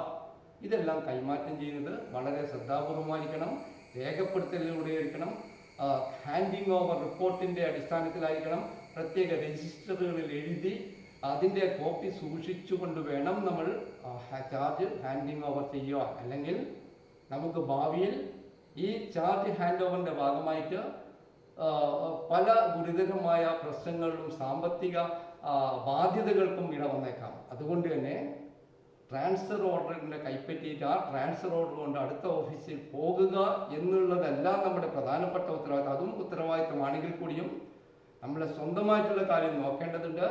അതുകൊണ്ട് തന്നെ ട്രാൻസ്ഫർ ഉത്തരവ് കൈപ്പറ്റി കഴിഞ്ഞാൽ ഒരാൾക്ക് ഈ ചാർജ് ഹാൻഡ് ഓവർ ചെയ്യാൻ വേണ്ടി ആ ട്രാൻസ്ഫർ ഉത്തരവിൽ പറഞ്ഞിരിക്കും, നിങ്ങളെ ട്രാൻസ്ഫർ ചെയ്തു, നിങ്ങൾക്ക് പകരം ഇന്ന സീറ്റിൽ ഇന്നയാളാണ് വരുന്നത്. അയാൾക്ക് വേണ്ട രീതിയിലായിട്ട് പ്രോപ്പറായിട്ട് നിങ്ങളുടെ കയ്യിലുള്ള എല്ലാ രേഖകളും ഫയലുകളും കൈമാറ്റം ചെയ്യണമെന്ന് പ്രത്യേക ഡയറക്ഷൻ ഉണ്ടാവും. അത് പ്രകാരം കൃത്യതയോടുകൂടി, വളരെ കൃത്യതയോടുകൂടി കൈമാറ്റം ചെയ്യേണ്ടതുണ്ട്. അങ്ങനെ വരുമ്പോഴാണ് ഇതുപോലുള്ള നേരത്തെ പറഞ്ഞ സ്റ്റോർ കീപ്പർമാർ, ടിമ്പർ ഡിപ്പോ കസ്റ്റോഡിയന്മാർക്കൊക്കെ അതുപോലുള്ള ഒരുപാട് ബാധ്യതകൾ വരുന്ന സ്റ്റോക്ക് കയ്യിലുള്ളവർക്ക് ഈ മാക്സിമത്തിൻ്റെ പരിധി വരുന്നത്, മാക്സിമം ജോയിനിങ് ടൈം കിട്ടുന്നത് അതിൻ്റെ ഭാഗമാണ്. അപ്പോൾ മിനിമം 0 മാക്സിമം 30 ഡേയ്സുമാണ് ജോയിനിങ് ടൈമിൻ്റെ ഭാഗമായിട്ട് നമുക്ക് ലഭ്യമാകുക. പിന്നീട് വരുന്നത് ജോയിനിങ് ടൈമിൻ്റെ ഭാഗമായിട്ട് ജോയിനിങ് ടൈം എന്ന് പറയുന്ന സമയം ഒരു ജീവനക്കാരനെ സംബന്ധിച്ചോളം പ്രത്യേക ബാധ്യതകളൊന്നും ഇല്ലാത്ത ചില ദിവസങ്ങളാണ്. അതായത് ഒരു ഓഫീസിൽ നിന്നും അയാളെ വിടുതൽ ചെയ്തു. ഇപ്പോൾ കോഴിക്കോട് നിന്നും തിരുവനന്തപുരത്തേക്ക് ഒരാളെ വിടുന്നു. കോഴിക്കോട് നിന്ന് 1-ാം തീയതി വിടുന്നു. 8 ദിവസം കഴിഞ്ഞ് 9-ാമത്തെ ദിവസം തിരുവനന്തപുരത്ത് ജോയിൻ ചെയ്യണം എന്നിരിക്കട്ടെ. ജനുവരി 1-ന് റിലീവ് ചെയ്യുന്നു. അയാൾ ജനുവരി 9-ന് ജോയിൻ ചെയ്യണം തിരുവനന്തപുരത്ത്. കോഴിക്കോട്ട് നിന്നാണ് വിടുതൽ ചെയ്തത്, റിലീവ് ചെയ്തത്. അതായത് 1-ാം തീയതി മുതൽ 8-ാം തീയതി വരെ ഇദ്ദേഹം കോഴിക്കോടുമില്ല, തിരുവനന്തപുരത്തുമില്ല, വിട്ട സ്ഥലത്തുമില്ല, എത്തേണ്ട സ്ഥലത്തുമില്ല. ശരിക്കൊരു അബ്സ്കോണ്ടിങ് എന്ന് പറയാം. ശരിക്കും അബ്സ്കോണ്ടിങ് അല്ല, ആ പ്രയോഗം നടത്താൻ പാടില്ല, എങ്കിലും എവിടെയും ഇല്ലാത്തൊരവസ്ഥയാണ്. എവിടെയും ഇല്ലാത്ത ആ അവസ്ഥയ്ക്ക് ഒരു സ്ഥലത്ത് നിന്ന് വിടുകയും ചെയ്തു, മറ്റൊരു സ്ഥലത്ത് ചേരുകയും ചെയ്തില്ല. ആ ദിവസങ്ങളെ നമ്മൾ ട്രാൻസിറ്റ് പീരീഡ് എന്നാണ് പറയുക. ജോയിനിങ് ടൈമിൽ ഒരു സ്ഥലത്ത് നിന്ന് വിട്ട് മറ്റൊരു സ്ഥലത്തേക്ക് എത്തുന്ന ആ സമയത്തെ നമ്മൾ പറയുന്ന പേര് ഇതുപോലെ എവിടെയും ഇല്ലാത്ത ത്രിശങ്കുവിൽ നിൽക്കുന്ന ആ സമയത്തെ ട്രാൻസിറ്റ് പീരീഡ് എന്നാണ് പറയുക. ട്രാൻസിറ്റ് പീരീഡിലും ജീവനക്കാരന് ശമ്പളം ലഭിക്കും. അങ്ങനെ ട്രാൻസിറ്റ് പീരീഡിൽ ജോലി ചെയ്യാതെ, ഒരു ജോലിയും ഇല്ലാത്തൊരവസ്ഥ എന്ന് വേണമെങ്കിൽ പറയാം. ആ ദിവസങ്ങളെ ട്രാൻസിറ്റ് പീരീഡ് എന്ന് പറയുന്നു. ട്രാൻസിറ്റ് പീരീഡിൽ കിട്ടുന്ന ശമ്പളത്തിനെ ട്രാൻസിറ്റ് പേ എന്നാണ് പറയുക.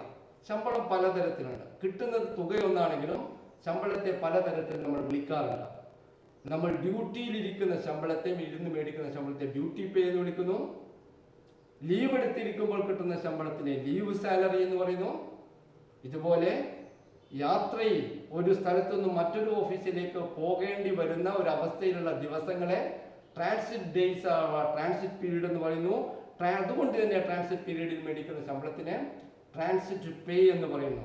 ഒരു ജീവനക്കാരൻ അവൻ്റെ സർവീസിൽ പണിഷ്മെൻറ്റിൻ്റെ ഭാഗമായിട്ട്, ശിക്ഷണ നടപടിയുടെ ഭാഗമായിട്ട് സസ്പെൻഡ് ചെയ്യപ്പെടാം. അങ്ങനെ സസ്പെൻഡ് ചെയ്യപ്പെടുമ്പോഴും അവന് ജീവിക്കുവാനുള്ള ഒരു ബത്ത എന്നുള്ള രീതിയിൽ ശമ്പളം കൊടുക്കേണ്ടതുണ്ട്. അതിനെ ഉപജീവന ബത്ത അഥവാ സബ്സിസ്റ്റൻസ് അലവൻസ് എന്നാണ് പറയുക. അങ്ങനെ ഓരോ കാലഘട്ടത്തിലും അതിൻ്റെ ആ രൂപത്തിനനുസരിച്ച് നമുക്ക് ശമ്പളം കിട്ടാറുണ്ട്. ആ ശമ്പളത്തിന് പല പേരുകൾ വിളിക്കാറുണ്ട്. ഞാൻ പറഞ്ഞു വന്നത്, ട്രാൻസിറ്റ് പേ ഉള്ള ഒരു ജീവനക്കാരൻ്റെ ശമ്പളം എഴുതുമ്പോൾ സൂക്ഷിക്കേണ്ട കാര്യങ്ങളുണ്ട്. ട്രാൻസിറ്റ് പീരീഡിലെ പേയ്ക്കും ഡിക്കും ഒരു വ്യത്യാസമില്ല. പേയും ഡി എവിടെ പോയാലും അതായിരിക്കും. എന്നാൽ ട്രാൻസിറ്റ് പീരീഡിൽ കിട്ടുന്ന ചില അലവൻസുകൾ, ട്രാൻസിറ്റ് പീരീഡിലല്ല, നമ്മൾ സ്വതവേ ഒരു ജീവനക്കാരന് ശമ്പളം എന്ന് പറയുന്ന ആ തുക, ഒരുമിച്ച് കിട്ടുന്ന തുക പല ഭാഗങ്ങൾ, പല പേരുകൾ ചേരുന്നതാണ് ശമ്പളം. എന്തൊക്കെയാണ്? Basic pay, DA, HRA, CCA, hill tract allowance എന്നീ പറയുന്ന അലവൻസുകൾ ചേർന്നുകൊണ്ട് പേയും ഡിയുടെയും കൂട്ടത്തിൽ ഹൗസ് റെന്റ് അലവൻസ് എല്ലാ സ്ഥലത്തും കോമൺ ആയിട്ട് കിട്ടുന്നുണ്ട്. പല റേറ്റിലാണ് കിട്ടുന്നത്. അത് നഗരത്തിന്റെ രീതിക്കനുസരിച്ച്, താമസിക്കുന്ന സ്ഥലം ഏതെന്ന് നോക്കിയിട്ട് ഓരോ പേ റിവിഷനും ആ പേ റിവിഷൻ കമ്മീഷൻ പ്രപ്പോസ് ചെയ്യുന്ന ചില പ്രത്യേക റേറ്റിലുള്ള ഹൗസ് റെന്റ് അലവൻസുകളുണ്ട്. ആ അലവൻസുകൾ ഓരോ പേ റിവിഷൻ കഴിയുമ്പോൾ മാറിക്കൊണ്ടിരിക്കും. പേ റിവിഷനെ പറ്റി പറയുമ്പോൾ അതും കൂടെ നമുക്ക് ഇപ്പോൾ ഈ KSR ഞങ്ങൾ ഉദ്ദേശിക്കുന്ന ക്ലാസ് വെറും ഒരു ക്ലാസ് എന്നുള്ള രീതിയിൽ വെറുതെ കുറച്ച് കാര്യങ്ങൾ പഠിച്ചു പോകുക എന്നല്ല, കുറേ അറിവുകളും കൂടി ഇതിൻ്റെ ഭാഗമായിട്ട് നമ്മൾ നേടിയെടുക്കേണ്ടതുണ്ട്. പേ റിവിഷൻ്റെ കാര്യമാണ്. കേരളത്തിൽ ജീവനക്കാർക്ക് എത്രാമത്തെ പേ കമ്മീഷനായിരുന്നു ഇപ്പോൾ ഏറ്റവും ഒടുവിൽ വന്നത്? ആർക്കെങ്കിലും അറിയാം? നമ്മൾ കാണേണ്ടതാണ്. പേ കമ്മീഷനുകൾ എങ്ങനെ ജീവനക്കാരുടെ ഇടയിൽ വന്നു? പേ കമ്മീഷൻ എത്രാമത്തെ പേ കമ്മീഷനാണ് ഇപ്പോൾ നിലവിൽ നടത്തിക്കൊണ്ടിരിക്കുന്നത്? കേരളത്തിൽ ഏറ്റവും ഒടുവിൽ 1/7/14 എഫക്റ്റിൽ വന്ന കട്ട് ഓഫ് ഡേറ്റ് 1/7/14 വന്ന 1/2/16 മുതൽ ആനുകൂല്യങ്ങൾക്ക് പ്രാബല്യം നൽകിക്കൊണ്ട് 1/7/14 മുതൽ എഫക്റ്റ് വന്ന ഏറ്റവും ഒടുവിലത്തെ പേ കമ്മീഷൻ 10ാമത്തെ പേ കമ്മീഷനായിരുന്നു. ഈ ഗവൺമെൻറ് 11ാമത്തെ പേ കമ്മീഷനെ വെച്ച് കഴിഞ്ഞു. അതിൻ്റെ നടപടിക്രമങ്ങൾ നടന്നുകൊണ്ടിരിക്കുന്നു. 1/7/2019 അതിൻ്റെ എഫക്റ്റ് വരിക. 10ാമത്തെ പേ കമ്മീഷൻ എന്ന് പറയുമ്പോൾ ജീവനക്കാരന്, കേരളത്തിലെ സർവീസിലുള്ള ജീവനക്കാരനും അധ്യാപകനും ഏകദേശം 5.5 ലക്ഷത്തോളം വരുന്ന ജീവനക്കാർക്ക് ഇതിനകം 10 പേ കമ്മീഷനുകൾ ലഭ്യമായി കഴിഞ്ഞു. ഈ 10 പേ കമ്മീഷന്റെ ചരിത്രത്തിലേക്ക് നമുക്കൊന്ന് പോകേണ്ടതുണ്ട്. അത് ഈ അറിവിലേക്ക് ഒരു ജീവനക്കാരനോട് ആരെങ്കിലും ഒരാൾ നിങ്ങൾക്ക് ഇങ്ങനെ ശമ്പളം പരിഷ്കരിക്കുന്നുണ്ടല്ലോ, വെറുതെ കാഷ്വലായിട്ട് ചോദിക്കുന്നു എത്രാമത്തെ പേ കമ്മീഷനാണ്, അപ്പോൾ നമ്മൾ തപ്പിക്കളച്ച് കഴിഞ്ഞാൽ അല്ലെങ്കിൽ അറിവില്ലായ്മ അവിടെ നമുക്കൊരു ഡീമെറിറ്റാണ്. കാരണം നമ്മുടെ കാര്യങ്ങളിൽ പോലും നമുക്ക് അറിയുന്നില്ല എന്നുള്ളതൊരു ഡീമെറിറ്റാണ്. അതുകൊണ്ട് അറിവുണ്ടാകും. 10ാമത്തെ പേ കമ്മീഷൻ ആകുമ്പോൾ ആദ്യത്തെ പേ കമ്മീഷൻ എന്നാണ് ചോദ്യം വരാറുണ്ട്. കാരണം ഈ കഴിഞ്ഞ 5 വർഷങ്ങൾക്ക് മുമ്പായിരുന്നു KSR അത്രയും ചോദ്യങ്ങളിലേക്ക് ഒന്നും പോകാറില്ല. എന്നാൽ വളരെ ഡീറ്റെയിൽ ആയിട്ട് ഓരോ പോയിന്റ് ടു പോയിന്റ് ചോദ്യമാണ് വരുന്നത് OMRന്റെ ഭാഗമായിട്ട്. അതുകൊണ്ടാണ് ഞാൻ KSRന്റെ തുടക്കം എന്നൊന്നും 1959 56 കഥ പറഞ്ഞത്. വെറും കഥയല്ല, ചോദ്യങ്ങളായിട്ട് വരുന്നത്. അതുകൊണ്ട് തന്നെ ഒരുപക്ഷെ ചോദിച്ചേക്കാം പേ കമ്മീഷന്റെ റിപ്പോർട്ടുകളെ പറ്റി, ഡേറ്റുകളെ പറ്റി ചോദിച്ചു കഴിഞ്ഞാൽ നമ്മളൊരു അറിവുണ്ടായിരിക്കും നല്ലതാണ്. കഴിഞ്ഞ പ്രാവശ്യത്തെ ഒരു ചോദ്യം ഇതായിരുന്നു: ഒരു ഗസറ്റഡ് മിനിമം ഏറ്റവും ലോവസ്റ്റ് ഗസറ്റഡ് ജീവനക്കാരൻ്റെ ബേസിക് പേ എത്ര? പെട്ടെന്ന് നമ്മുടെ മനസ്സിലേക്ക് വരില്ല. ഒരു എൻട്രി കേഡർ ഗസറ്റഡ് ഓഫീസറുടെ ഏറ്റവും താഴ്ന്ന ശമ്പളത്തിൽ വരുന്ന ഒരു ഗസറ്റഡ് ജീവനക്കാരൻ്റെ ബേസിക് പേ എത്ര? ചോദ്യമാണ്. 1 മാർക്കാണ് പോകാൻ പോകുന്നത്. പെട്ടെന്ന് പോകരുത്, അങ്ങനെ നഷ്ടപ്പെടാനുള്ള എല്ലാ മാർക്കുകളും നമുക്ക്. അതുകൊണ്ട് തന്നെ ചിലപ്പോൾ അറിവിൻ്റെ ഭാഗമായിട്ട് അത് നമ്മൾ സ്വായത്തമാക്കേണ്ടത് 35,700 ആണ്. 35,700 എന്ന് പറയുന്ന ഒരു ബേസിക് ആയിട്ട് വരുന്ന ഏറ്റവും ലോവർ കേഡറിൽ വരുന്ന ഒരു ഗസറ്റഡ് റാങ്കിലുള്ള ഉദ്യോഗസ്ഥൻ്റെ, എല്ലാ ഗസറ്റഡ് റാങ്കിലുള്ള ഉദ്യോഗസ്ഥന്മാരും എൻട്രി കേഡറിൽ തുടക്കത്തിൽ എല്ലാ ഗസറ്റഡ് ജീവനക്കാർക്കും ഈ ശമ്പളം എന്നല്ല പറഞ്ഞു വെച്ചത്. ഒരു ഗസറ്റഡ് ഏറ്റവും കുറഞ്ഞ ശമ്പളത്തിൽ വരുന്ന ഒരു ഗസറ്റഡ് പോസ്റ്റുള്ള ഒരാളുടെ ജീവനക്കാരൻ്റെ ശമ്പളം ബേസിക് 35,700 ആണ്. ഈ 35,000 ഞാൻ ചോദ്യം വരുന്ന അതല്ല, അടുത്ത ഭാഗത്തേക്കാണ് ചോദ്യം. ഈ 35,700 എന്നു മുതൽ പ്രാബല്യത്തിൽ വന്നു എന്ന് ചോദിച്ചു കഴിഞ്ഞാൽ, ചോദിച്ചിട്ടുണ്ട്, നമുക്ക് എന്താ മറുപടി പറയാൻ കഴിയുക? അതായത് 35,700 ഓരോ പേ റിവിഷൻ കഴിയുമ്പോഴും ഇതിങ്ങനെ ഈ ശമ്പളം പരിഷ്കരിക്കുന്നതിന് ഈ റേറ്റ് മാറിക്കൊണ്ടിരിക്കും. അങ്ങനെ മാറ്റപ്പെടുന്നുവെങ്കിൽ നമ്മൾ ശ്രദ്ധിക്കേണ്ടത് അതും കൂടി നമ്മൾ അറിഞ്ഞിരിക്കേണ്ടതുണ്ട് എന്നുള്ളത് കൊണ്ടാണ് 35,700 കഥ പറഞ്ഞത്. 17/14 ഏറ്റവും ലേറ്റസ്റ്റ് ആയിട്ടുള്ള പേ റിവിഷൻ വന്നത്. 1/2/16 മുതലാണ് എഫക്റ്റ്. അപ്പോൾ 35,700 കഥ 1/2/16 ആദ്യത്തെ പേ റിവിഷനിലേക്ക് അപ്പോൾ പോകണം. ആദ്യത്തെ പേ റിവിഷൻ എന്നാ? ആദ്യത്തെ പേ റിവിഷൻ 1968. 1973 രണ്ടാമത്തെ പേ റിവിഷൻ. 1978 മൂന്നാമത്തെ പേ റിവിഷൻ. 1983 നാലാമത്തെ പേ റിവിഷൻ. 83 പേ റിവിഷൻ നാലാമത്തതാണെങ്കിലും നമുക്ക് അന്നത്തെ ജീവനക്കാർക്ക് 83 പേ റിവിഷൻ കിട്ടുന്നത് 85 21 മാസം അന്നത്തെ ഗവൺമെന്റ് ആ സമയത്തുള്ള ജീവനക്കാർക്ക് കൊടുത്തില്ല. അത് അത്തരം ഒരു ഗവൺമെന്റ് ആയിരുന്നു അന്നുണ്ടായിരുന്നത്. അങ്ങനെ 83 പേ റിവിഷൻ കഴിഞ്ഞ് വരുന്നത് 88 കഴിഞ്ഞാൽ നമുക്ക് കിട്ടേണ്ടത് 93 പക്ഷെ അത് 92 കിട്ടി. കേൾക്കുമ്പോൾ വളരെ സുഖമാണ്. 1 വർഷം മുമ്പ് ആരാ ഇത് തന്നത്? അങ്ങനെയല്ലേ? 93 തരേണ്ടത് 92 തരിക, വളരെ ഗുണം. 1 വർഷം മുമ്പ് ഒരു പേ റിവിഷൻ തരുന്ന ഏത് ഗവൺമെന്റാണ്? 1 വർഷം മുമ്പ് ജീവനക്കാരന് പേ കമ്മീഷൻ തന്നുവെങ്കിലും ജീവനക്കാരന് അന്ന് വരെ ഉണ്ടായിരുന്ന പല കാര്യങ്ങളും ആ ഗവൺമെന്റ് കൊണ്ടുപോയി.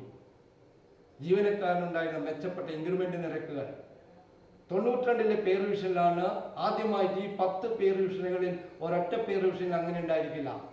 സാധാരണഗതിയിൽ ഒരു പേ റിവിഷൻ വരുമ്പോൾ ജീവനക്കാരന് മേടിച്ചുകൊണ്ടിരിക്കുന്ന അടിസ്ഥാന ശമ്പളത്തിനോടുകൂടി നിശ്ചിത ശതമാനം DA ലയിപ്പിച്ചുകൊണ്ട് അതേ രീതിയിൽ തന്നെ മേടിച്ചുകൊണ്ടുവന്ന ഇൻക്രിമെന്റ് റേറ്റുകളെ മാറ്റിക്കൊണ്ട് നിശ്ചിത ശതമാനം കൂട്ടിക്കൊണ്ട് ആണ് നമ്മുടെ പേ സ്കെയിലുകൾ നിലവിൽ വരിക. എന്നാൽ 92 തികച്ചും വിഭിന്നമായിട്ടുള്ള ഒരു പേ കമ്മീഷനായിരുന്നു അന്നത്തെ ഗവൺമെന്റിന്റെ ജീവനക്കാരോട് പറഞ്ഞത്. ഞങ്ങൾ അധികാരത്തിൽ വന്നാൽ നിങ്ങൾക്ക് സെൻട്രൽ ഗവൺമെന്റിൽ കിട്ടുന്ന കേന്ദ്ര ഗവൺമെന്റ് ജീവനക്കാർക്ക് കിട്ടുന്ന ശമ്പളം എന്തോ ആനുകൂല്യങ്ങൾ എന്തോ അത് നിങ്ങൾക്ക് തരും എന്നാണ് പറഞ്ഞത്. തന്നതോ? സെൻട്രൽ പേയിൽ കൊടുത്തിരിക്കുന്ന ജീവനക്കാരന് കൊടുക്കുന്ന ഒരു പേ സ്കെയിലിന് ഒരു തുടക്കവും അവസാനവും ഉണ്ടാവും. ഒരു മിനിമം പേ ഉണ്ടാവും, ഒരു മാക്സിമം പേ ഉണ്ടാവും. കേന്ദ്ര ഗവൺമെന്റ് ജീവനക്കാർക്ക് കൊടുത്തുകൊണ്ടിരിക്കുന്ന ക്ലറിക്കൽ ജീവനക്കാർക്ക്, അങ്ങനെ പലതരത്തിലുള്ള ജീവനക്കാർക്ക് കൊടുത്തുകൊണ്ടിരുന്നത് അതേ സ്കെയിലിന്റെ തുടക്കവും അവസാനം തന്നു. നഷ്ടപ്പെട്ടത് എന്താ? കേരളത്തിലെ ഗവൺമെന്റ് ജീവനക്കാർക്ക് കിട്ടിക്കൊണ്ടിരിക്കുന്ന മെച്ചപ്പെട്ട ഇൻക്രിമെന്റ് നിരക്കുകൾ. അന്ന് 25 മുതൽ 125 രൂപ വരെ ഉണ്ടായിരുന്ന ഇൻക്രിമെന്റ് നിരക്കായിരുന്നു ആ പേ കമ്മീഷൻ വരുന്നതിന് മുമ്പ് ജീവനക്കാർക്ക് കിട്ടിക്കൊണ്ടിരുന്നത്. എന്നാൽ പുതിയ പേ കമ്മീഷന്റെ ഭാഗമായിട്ട് 1/3/92 വന്ന പേ കമ്മീഷന്റെ പേ കമ്മീഷൻ നിലയുള്ളൂ. പേ കമ്മീഷൻ ആണെങ്കിലും പേ റിവിഷൻ എല്ലാം അവിടെ നടന്നത് പേ ഈക്വലൈസേഷൻ ആണ്. സെൻട്രൽ പേയും സ്റ്റേറ്റ് പേയും കൂടെ ഒരുപോലെയാക്കി എന്ന് പറഞ്ഞുകൊണ്ടുള്ള ഒരു റിവിഷൻ ആയിരുന്നു. പൊതുവിൽ അത് സംഭവിച്ചത് ജീവനക്കാരന് അന്ന് കിട്ടിക്കൊണ്ടിരിക്കുന്ന മെച്ചപ്പെട്ട ഇൻക്രിമെന്റ് നിരക്കുകൾ വെട്ടിക്കുറച്ചു. 25 രൂപ വാർഷികമായിട്ട് കിട്ടിക്കൊണ്ടിരുന്ന ഇൻക്രിമെന്റ് 12 രൂപയാക്കി മാറ്റി.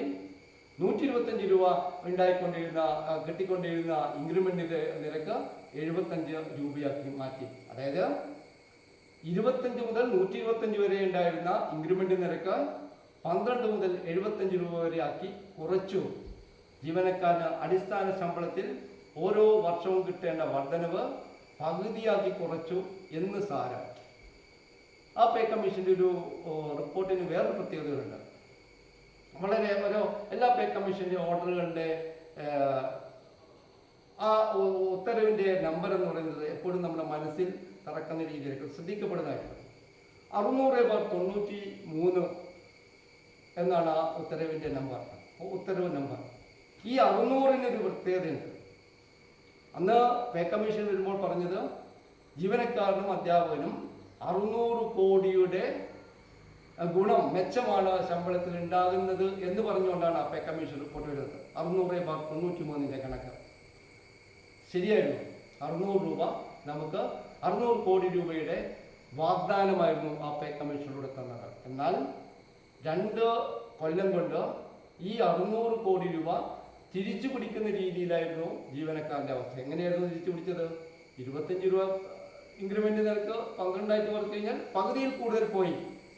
അങ്ങനെ വരുമ്പോൾ 5 ലക്ഷത്തിൽ കൂടുതൽ വരുന്ന ജീവനക്കാരുടെയും അധ്യാപകരുടെയും ഓരോ വർഷം ഉണ്ടാകുന്ന വർധനവ് പകുതിയായിട്ട് കുറഞ്ഞു, തിരിച്ചു പിടിക്കുന്ന രീതിയിൽ. മാത്രമല്ല ആ പേ കമ്മീഷനിലായിരുന്നു നമുക്ക് ലഭിച്ചുകൊണ്ടിരിക്കുന്ന ഓരോ വർഷവും ജീവനക്കാരന് അവൻ്റെ ഏൺ ലീവ് കയ്യിൽ വരുന്നതിനനുസരിച്ച് സറണ്ടർ ചെയ്യാവുന്ന ഒരു അവസ്ഥ അന്നും ഇന്നുമുണ്ട്. എന്നാൽ 92-ലെ പേ റിവിഷൻ 93-ൽ വന്ന 1/3/92 എഫക്റ്റിൽ വന്ന പേ കമ്മീഷന്റെ ഭാഗമായിട്ട് ജീവനക്കാരന് 45 ദിവസം വരെ സറണ്ടർ ചെയ്യാവുന്ന ആനുകൂല്യം വെട്ടിക്കുറച്ചു 15 ദിവസമാക്കി മാറ്റി. അതായത് ഒരു വർഷം 1 മാസത്തെ 30 ദിവസം കുറച്ചു എന്ന് പറഞ്ഞാൽ ഒരു ജീവനക്കാരന് ഒരു വർഷം 1 മാസത്തെ ശമ്പളം പോയി എന്നർത്ഥം. അതിലൂടെയും കിട്ടി ഗവൺമെന്റിന് വളരെ മെച്ചപ്പെട്ട ഒരു ലാഭം. അതായത് ആദ്യം ഈ 10 പേ റിവിഷനുകളിൽ ആ ഒരൊറ്റ പേ റിവിഷനാണ് ജീവനക്കാരൻ്റെ ശമ്പളം തിരിച്ചു പിടിക്കുന്ന രീതിയിലുള്ള ഒരു പേ കമ്മീഷൻ നടന്നത്. വലിയ സമരങ്ങളൊക്കെ ഉണ്ടായതാണ്. പക്ഷെ അത് ആ രീതിയിൽ തന്നെ കൂടുതലൊന്നും മുന്നോട്ട് കൊണ്ടുപോകാൻ പറ്റിയിട്ടില്ല. കാരണം ജീവനക്കാരുടെയൊക്കെ കാര്യം നിങ്ങൾക്കൊക്കെ അറിയാവുന്നതാണ്. അങ്ങനെ 92-ലെ പേ റിവിഷൻ കഴിഞ്ഞു. നമുക്ക് അടുത്ത പേ റിവിഷൻ വരുന്നത് 97-ലാണ്. 97-ലെ പേ റിവിഷൻ കഴിഞ്ഞപ്പോൾ നമുക്ക് കിട്ടേണ്ടത് 2002-ലാണ്. 2002-ലെ കഥയെല്ലാം നിങ്ങൾക്ക് അറിയോ എന്നറിയില്ല. 2002-ൽ ജീവനക്കാരന് 1/3/2002 പേ കമ്മീഷൻ വരേണ്ടതാണ്. എന്നാൽ 1/3/2002 പേ കമ്മീഷൻ വരുന്നതിന് പകരം അന്ന് ഉണ്ടായിരുന്ന ശ്രീ AK ആന്റണിയുടെ നേതൃത്വത്തിലുള്ള ഗവൺമെന്റ് ജീവനക്കാരന് നൽകിയത് പേ കമ്മീഷനിലാണ് നൽകിയത്. പകരം ഒരു ഉത്തരവ് ഇറക്കുകയാണ് ഉണ്ടായത്. 56/2002 എന്ന് പറയുന്ന ഉത്തരവിലൂടെ ജീവനക്കാരന് അന്നേ വരെ കിട്ടിക്കൊണ്ടിരിക്കുന്ന പല ആനുകൂല്യങ്ങളും തിരിച്ചു പിടിക്കുന്നു. കാണേണ്ടതാണ്, ആ പേ കമ്മീഷനിലാണ്, ആ ഉത്തരവിലാണ് ഒരു ഗവൺമെന്റ്, ഇന്ത്യയിൽ ആദ്യമായിട്ടൊരു ഗവൺമെന്റ് ജീവനക്കാരനും അധ്യാപകനും ഇനി മുതൽ പുതിയൊരു പെൻഷൻ രീതിയാണ് ഉണ്ടാക്കാൻ പോകുന്നത്. ജീവനക്കാരന് കോൺട്രിബ്യൂട്ടറി പെൻഷൻ വരാൻ പോകുന്നു, ഈ ഗവൺമെന്റ് അത് പ്രഖ്യാപിക്കുന്നു എന്ന് പറഞ്ഞ് ആ ഉത്തരവിലൂടെ ആദ്യമായിട്ടുള്ള ഒരു പ്രഖ്യാപനം അതായിരുന്നു. മറ്റൊരു പ്രഖ്യാപനം ഉണ്ടായിരുന്നു, ജീവനക്കാരൻ സർവീസിൽ വന്നാൽ ആദ്യത്തെ 2 വർഷം അടിസ്ഥാന ശമ്പളം മാത്രം മതി, DAയും മറ്റ് അലവൻസുകളും വേണ്ട. മറ്റൊരു കാര്യമായിരുന്നു എന്ത്, ജീവനക്കാരനും അധ്യാപകനും ഒരു ഭാര്യയും ഭർത്താവും ജീവനക്കാരാണെങ്കിൽ എന്തിനാണ് 2 പേർക്കും HR? 2 പേരും ഒരു വീട്ടിലല്ലേ താമസിക്കുന്നത്. പൊതുജനങ്ങൾക്ക് മുമ്പിൽ ഇത് പറയുമ്പോൾ വലിയ രസമാണ്. കാരണം പൊതുജനങ്ങൾ ജീവനക്കാരോട് അത്ര നല്ല സുഖത്തിലല്ല. അപ്പോൾ ജീവനക്കാരൻ്റെ എന്തെങ്കിലും പിടിച്ചെടുക്കണമെന്ന് പറഞ്ഞാൽ അവർക്കത് വലിയ രസവുമായിരിക്കും. അന്നത്തെ ഗവൺമെന്റ് പറഞ്ഞത് 2002-ൽ നമുക്ക് പേ കമ്മീഷൻ തരുന്നതിന് പകരം ഇത്തരം ഒരു ഉത്തരവിലൂടെ നമ്മുടെ ആനുകൂല്യങ്ങൾ, സറണ്ടർ ലീവ് ആനുകൂല്യം വേണ്ട, കൊടുക്കേണ്ട, കൊടുത്തുകൊണ്ടിരുന്ന 30 ദിവസത്തെ സറണ്ടർ ലീവ് ആനുകൂല്യം പൂർണ്ണമായിട്ടും നിരോധിച്ചു. അങ്ങനെ ജീവനക്കാരന് കൊടുക്കേണ്ട കാര്യങ്ങളെല്ലാം തിരിച്ചു പിടിച്ചുകൊണ്ടുള്ള ഒരു ഉത്തരവ് 2002-ൽ ഇറക്കി. ജീവനക്കാർ ഒന്നടങ്കം സമരത്തിലായിരുന്നു. നിരവധി വനിതകൾ ഉൾപ്പെടെയുള്ള ജീവനക്കാർ ജയിലിൽ കിടക്കേണ്ടി വന്നു. അതിൻ്റെ ഭാഗമായിട്ട് ആ ഗവൺമെന്റ് ആ ഉത്തരവിലെ പല കാര്യങ്ങളും അത് പിൻവലിച്ചു. സറണ്ടർ ലീവ് ആനുകൂല്യം 10 തന്നു, പൂർണ്ണമായും നിരോധിച്ചത് 10 തന്നു. അങ്ങനെ ഘട്ടം ഘട്ടമായിട്ട് ഇതെല്ലാം തിരിച്ചു നൽകേണ്ടി വന്നു. ഞാൻ പറഞ്ഞത് 97 കഴിഞ്ഞപ്പോൾ നമുക്ക് പേ റിവിഷൻ നടക്കേണ്ടത് 2002-ലാണ്. എന്നാൽ പേ കമ്മീഷന് പകരം ഇങ്ങനെയൊരു ഉത്തരവിറങ്ങി നമ്മുടെ പൂർണ്ണമായ ആനുകൂല്യങ്ങൾ ഇല്ലാണ്ടാക്കിക്കൊണ്ടുള്ള ഒരു ഉത്തരവ് വന്നതിൻ്റെ അടിസ്ഥാനത്തിൽ തുടർ പ്രക്ഷോഭങ്ങൾ നടന്നതിൻ്റെ ഭാഗമായിട്ട് 2004-ലാണ് അടുത്ത പേ കമ്മീഷൻ വരുന്നത്. 2004-ൽ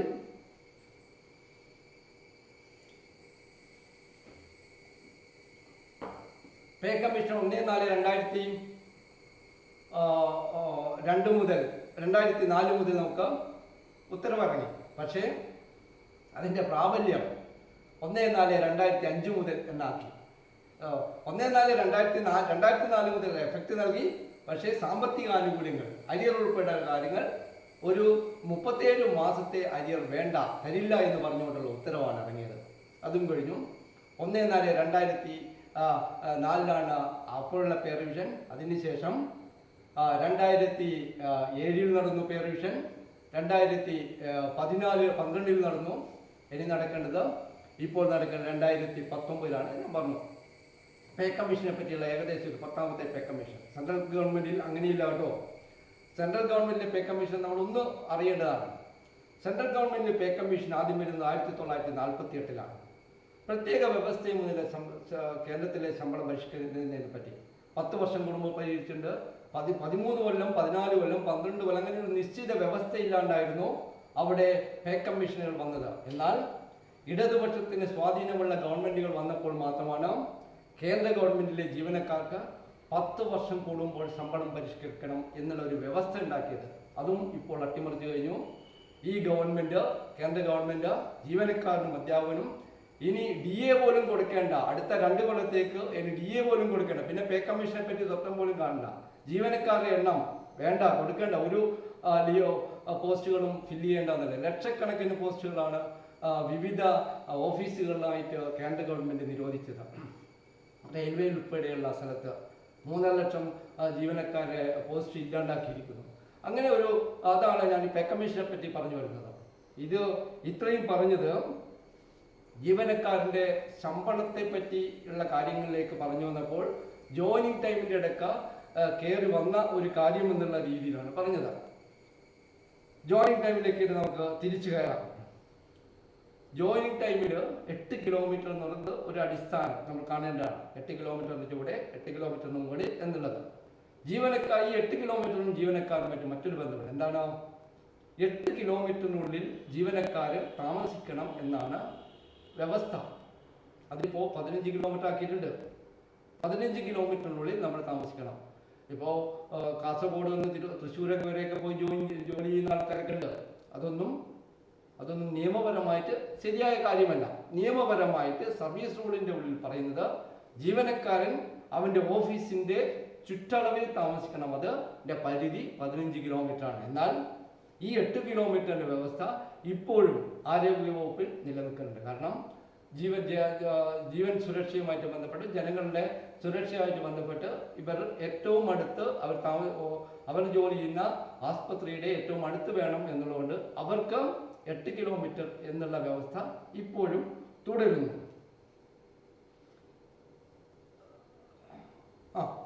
ഇനി മറ്റൊന്ന്, ജീവനക്കാരൻ്റെ ഞാൻ പറഞ്ഞു, ഒരാൾ ട്രാൻസ്ഫർ ചെയ്യപ്പെടുമ്പോൾ ഈ ട്രാൻസ്ഫർ ചെയ്യപ്പെട്ട് ജോയിൻ ചെയ്യുന്ന ആ സമയത്തിന് ട്രാൻസിറ്റ് ഡേയ്സ് എന്നാണ് പറയുക. ഈ ട്രാൻസിറ്റ് പീരീഡിന് അയാൾക്ക് ശമ്പളം കൊടുക്കേണ്ടതുണ്ട്. ആ ശമ്പളത്തിന് ട്രാൻസിറ്റ് പേ എന്നാണ് പറയുക. ട്രാൻസിറ്റ് പേ കൊടുക്കുമ്പോൾ ഈ ട്രാൻസിറ്റ് പേയുടെ ശമ്പളത്തിൻ്റെ കൂടെ അലവൻസുകളായ HRA, CCA മുതലായവയുണ്ട്. ഈ കാസർഗോഡ് പോലുള്ള അല്ലെങ്കിൽ വയനാട് പോലുള്ള സ്ഥലങ്ങളിൽ, പത്തനംതിട്ട പോലുള്ള സ്ഥലങ്ങളിൽ ഹില്ലി ട്രാക്റ്റിൽ മലമ്പ്രദേശങ്ങളിൽ താമസിക്കുന്നവർക്ക്, ഓഫീസുള്ളവർക്ക് അവിടെ ഹിൽ ട്രാക്ട് അലവൻസ്, പണ്ട് വാം ക്ലോത്ത് അലവൻസ് ആയിരുന്നു. പകരം അതിപ്പോൾ കഴിഞ്ഞ 2 പേ റിവിഷനായിട്ട് ഹിൽ ട്രാക്ട് അലവൻസ് ആണ്, ST ആണ് കൊടുക്കുന്നത്. അപ്പോൾ ഒരാൾ കാസർഗോഡ് നിന്നും വയനാട്ടിൽ നിന്നും കോഴിക്കോട്ടേക്ക് ട്രാൻസ്ഫർ ചെയ്യുന്നു. അയാൾക്ക് അവിടെ കൊട്ടിക്കൊണ്ടിരിക്കുന്നത് പേ, DA, HRA, STA hill tract allowance ആണ്. അപ്പോൾ വയനാട്ടിൽ നിന്നും കോഴിക്കോട് വന്ന് ജോയിൻ ചെയ്യേണ്ട ഒരാൾ വയനാട്ടിൽ നിന്നും 8 ദിവസം കഴിഞ്ഞ് 9ാമത്തെ ദിവസമാണ് 1/1 വയനാട്ടിൽ നിന്നും ട്രാൻസ്ഫർ ചെയ്ത ഒരാൾ കോഴിക്കോട് എത്തുന്നു. കോഴിക്കോട് സിവിൽ സ്റ്റേഷൻ, കോഴിക്കോട് എന്ന് പറയുന്നത് ഒരു സിറ്റിയാണ്. ഒരു സിറ്റി ആയതുകൊണ്ട് സിറ്റികളിൽ താമസിക്കുന്നവർക്ക് അലവൻസിൻ്റെ ഭാഗമായിട്ട്, ഹൗസ് റെന്റ് അലവൻസിൻ്റെ ഭാഗമായിട്ട്, HRAയുടെ ഉപരിയായിട്ട് സിറ്റി കോമ്പൻസേറ്ററി അലവൻസ് എന്ന് പറയുന്ന ഒരു അലവൻസ് കൊടുക്കാറുണ്ട്. ഹിൽ ട്രാക്റ്റിൽ താമസിക്കുന്നവർക്ക് ഹിൽ ട്രാക്ട് അലവൻസ് കൊടുക്കാറുണ്ട്.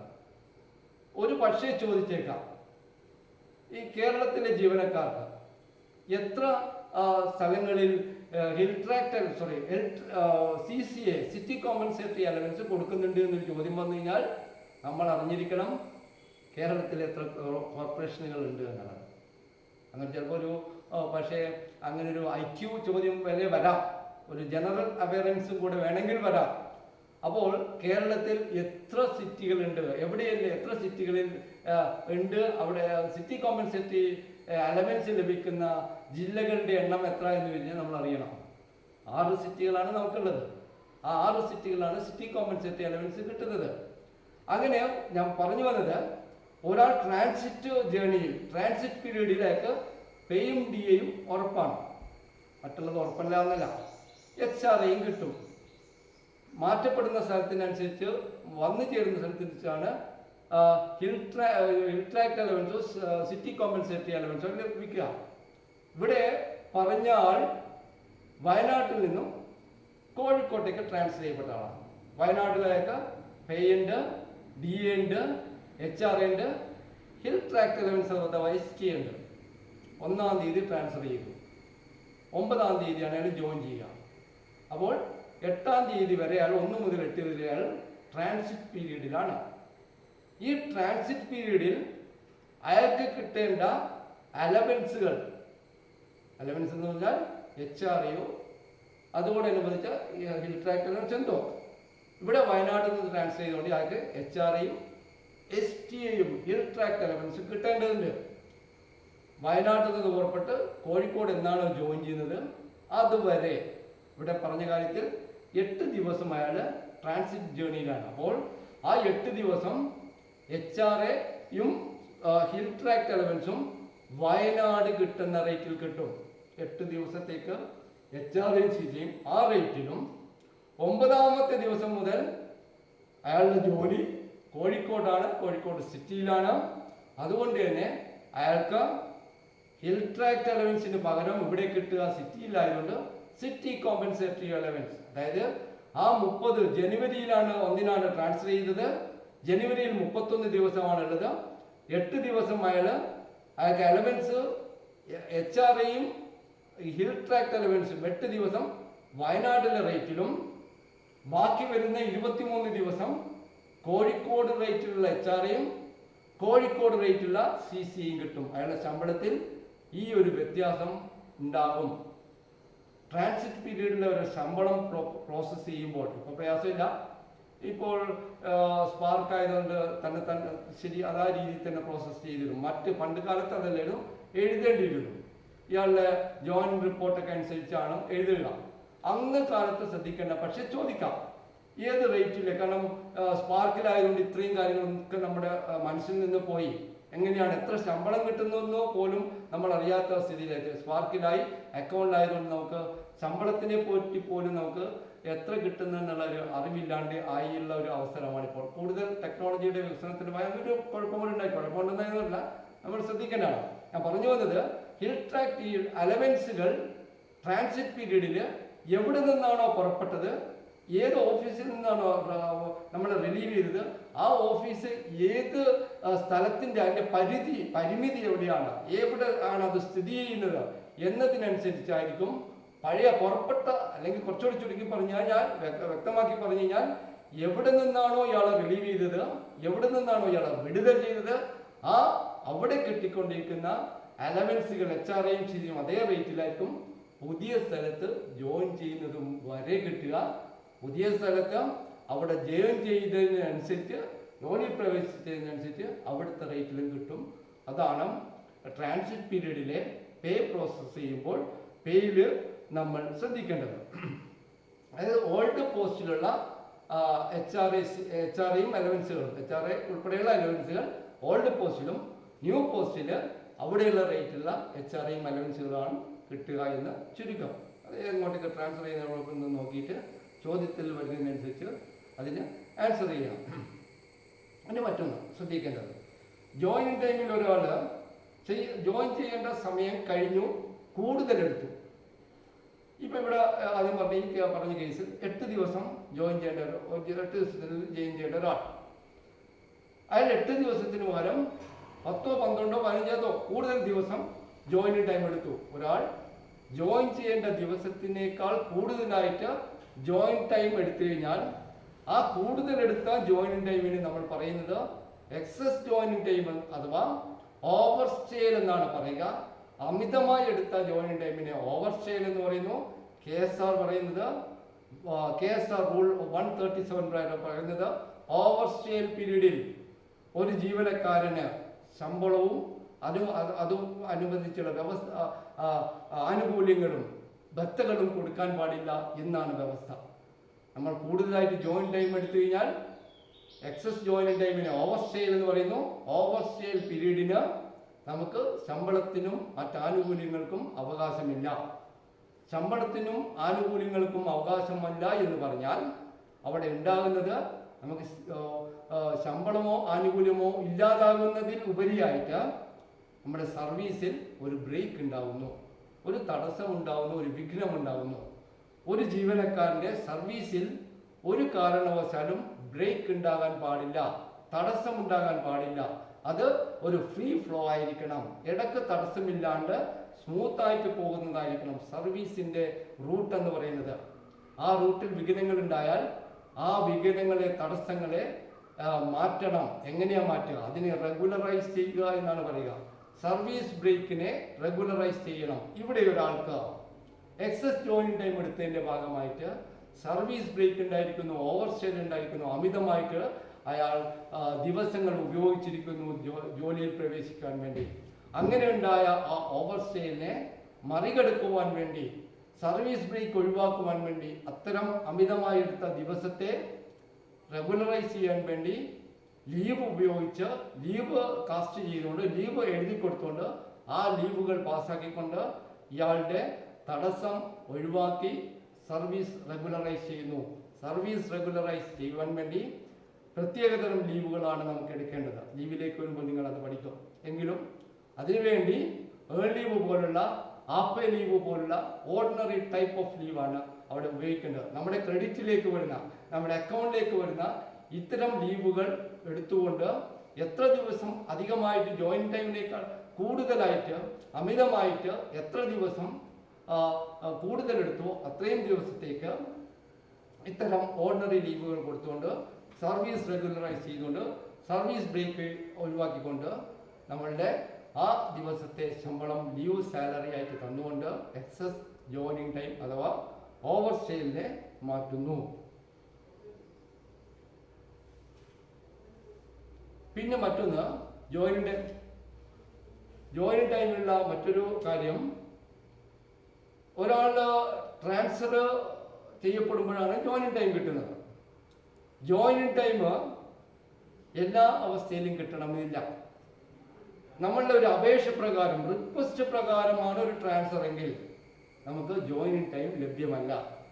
മാത്രമല്ല, നമ്മൾ ഒരാളുടെ ഒരു ട്രാൻസ്ഫർ ഓർഡറിൽ ഭരണ സൗകര്യത്തിന് വേണ്ടി, പബ്ലിക് ഇൻട്രസ്റ്റിന് വേണ്ടിയാണ് മാറ്റപ്പെട്ടത്, അതുകൊണ്ട് തന്നെ നിങ്ങൾക്ക് ജോയിനിങ് ടൈം ഇല്ല എന്നുള്ളൊരു പ്രയോഗമുണ്ടെങ്കിൽ റിക്വസ്റ്റ് ട്രാൻസ്ഫറിന്റെ ഭാഗമായിട്ടാണ്, അല്ലെങ്കിൽ അഡ്മിനിസ്ട്രേറ്റീവ് പർപ്പസിന്റെ ഭാഗമായിട്ടാണ്, പൊതുജന താല്പര്യാർത്ഥമാണ് നിങ്ങൾ ട്രാൻസ്ഫർ ചെയ്യപ്പെട്ടത്, അതുകൊണ്ട് നിങ്ങൾക്ക് സർവീസ് റൂളിന്റെ ഭാഗമായിട്ട് കിട്ടുന്ന ജോയിനിങ് ടൈം അനുവദനീയമല്ല എന്ന് പറഞ്ഞാൽ അതിൻ്റെ അർത്ഥം അനുവദനീയമല്ല എന്ന് തന്നെയാണ്.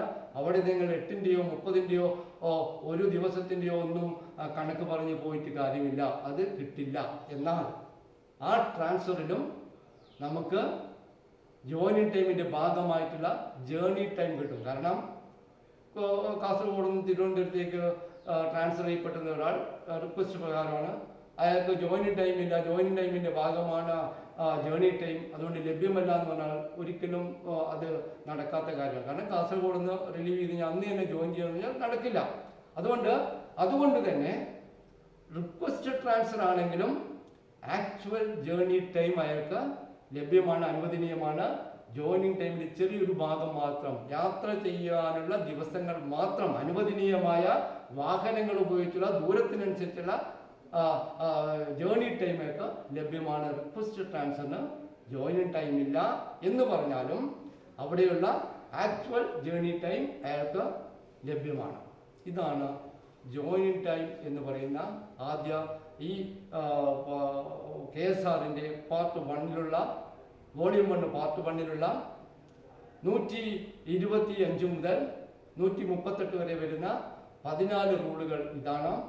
ഇതിൻ്റെ ഭാഗമായിട്ട് ഏത് ചോദ്യത്തിനും നിങ്ങൾ ആൻസറബിൾ ആണ്. അത് 14 പോയിന്റുകളായിട്ട് ഇവിടെ അവതരിപ്പിക്കപ്പെട്ടു കഴിഞ്ഞു. ഇനി അടുത്തത് നമുക്ക് എടുക്കാനുള്ളത് 64 റൂളുകളാണ്. KSRന്റെ പാർട്ട് 1 വോളിയം 1 പാർട്ട് 1ലെ 64 റൂളുകൾ. ഈ 64 റൂളുകൾ ലീവിനെ സംബന്ധിച്ചാണ്.